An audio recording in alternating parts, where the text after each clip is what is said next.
পুরুষের জন্য মসজিদের জামাতে নামাজ পড়া জরুরি। বিনা ওজরে ফরজ নামাজ ঘরে আদায় করা ঠিক নয়। একাধিক হাদিসে এই ব্যাপারে নিষেধাজ্ঞা এসেছে এবং কঠোরভাবে সতর্ক করা হয়েছে।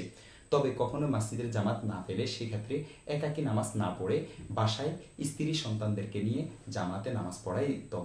এক্ষেত্রে দাঁড়ানোর পদ্ধতি হলো মহিলারা ইমামের পিছনে দাঁড়াবে আর নাবালেগ ছেলে ইমামের ডান পাশে দাঁড়াবে।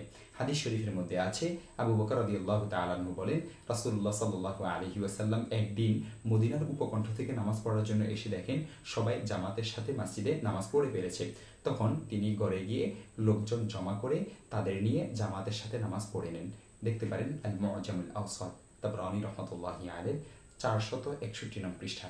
আনাস রাদিয়াল্লাহু তাআলা আনহু থেকে বর্ণিত, তিনি বলেন, রাসূলুল্লাহ সাল্লাল্লাহু আলাইহি ওয়াসাল্লাম আমাকে এবং আমার পরিবারস্থ একজন মহিলাকে নিয়ে নামাজ পড়েছেন।